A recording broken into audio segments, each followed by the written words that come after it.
Man, product placement is just out of control these days.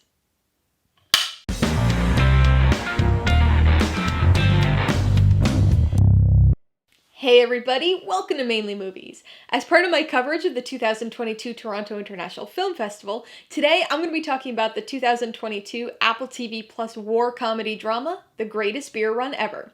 If you're new here, please consider subscribing for a variety of movie-related content like reviews, rank lists, and trailer reactions.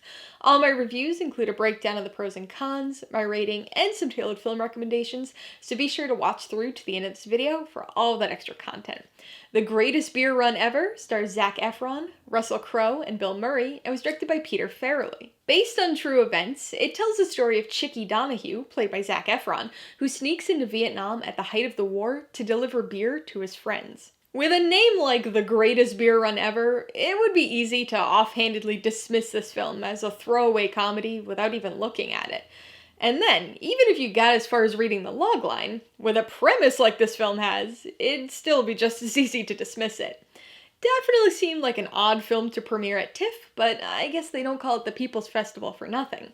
As cringy as the name and premise initially seemed, after finding out that it was based on a true story, I gotta admit that I was really curious to check it out. As a purely fictional story, it seemed kind of eye-rollingly dumb.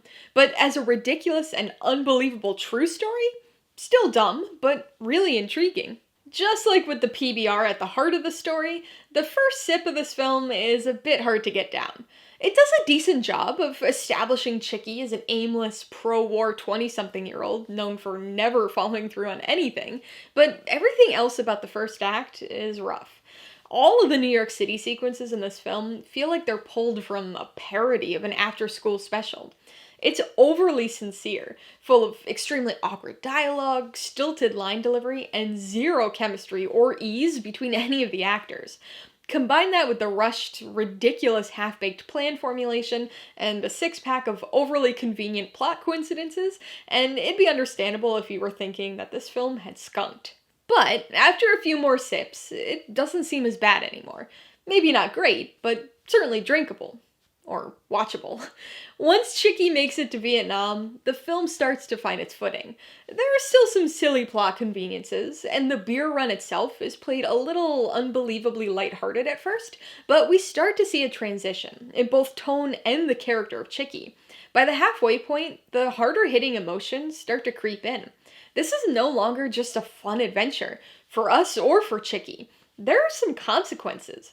The formerly pro-war Chicky, who tried to break up protests in New York City, gets a taste of what war is really like. Kids younger than him fighting in the mud and getting blown up. A small Vietnamese child crying in terror at just the sight of him. Innocent civilians being targeted. He realizes this war isn't what he thought it was. And likewise, this movie isn't quite what we thought it would be either. Apart from the New York City scenes, Zac Efron does a decent job as the lead here. Perhaps a little overly sincere at times, but he's got the sad realization eyes down. The film's not all doom and gloom, though, boasting a good deal of humor early on during the beer run. A running mistaken identity gag was fairly entertaining, until it too took a tonal shift to the serious side. There are some moments of action throughout the second half, but it's a more mellow film than expected, both on the comedy and the war action side of things. It's got a good deal of heart, though the recklessness and selfishness of the trip is a bit hard to look past. Anybody who's been watching my reviews for a while knows that I'm a big music fan, especially rock. Even though war films aren't my favorite genre, I tend to enjoy Vietnam War movies, if only for the music. This film takes place at the end of 1967 and the beginning of 1968. Fortuitous for me, considering 67 is my all-time favorite year in music. I was excited for the soundtrack headed in, but I gotta say, I was surprised by the music choices here, though not disappointed. These are not your typical Vietnam War movie songs. No CCR, no Animals, no Buffalo Springfield. Instead, the film's loaded with deeper cut psychedelic and Baroque pop, only adding to the unexpected mellowness of the film. The Association's Cherish takes center stage, but the film also features songs by the West Coast pop experimental band, the Peanut Butter Conspiracy, and the Pretty Things. Even at its most rockin', this movie doesn't stray beyond the likes of The Electric Prunes and a personal favorite of mine, Psychotic Reaction by Count 5. Maybe The Greatest Beer Run Ever isn't the kind of impactful true story that needed a film adaptation, but it's also not the obnoxious beer comedy that its name implies either. It starts off rough, but if you can get through the first 15 or 20 minutes, it becomes a more reserved and introspective film than anticipated. It does hit most of the genre cliches, and is frequently clunky in its over-sentimentality, but it has a good deal of heart and is moderately entertaining. The Greatest Beer Run Ever really is the PBR of movies. Not great, certainly nobody's first choice, but not bad for a Friday night. Alright, let's talk about the pros and cons. Pro number 1 is the heart. Now, I realize how cheesy that sounds, especially for a movie called The Greatest Beer Run Ever. It's not like it's a tearjerker or anything, and it really doesn't hit any unexpected emotional points, but the heartfelt moments in Vietnam did work, and the character growth of Chicky was satisfying to watch. The second pro is the soundtrack. I know, Alyssa liked the soundtrack of a Vietnam War movie, big surprise. The fact that I liked it may not be a surprise, but the song choices certainly were. No Rolling Stones, no Hendrix, no CCR, or any of the other music you always hear in these movies. Instead, we get a handful of garage rock tunes, like Psychotic Reaction by Count 5, and then round it out with Baroque and psychedelic pop, like The Association, Orpheus, and the West Coast Pop Experimental Band. Not your typical war movie soundtrack, but it fits the mellow tone. On the con side, the biggest issue is the stilted dialogue.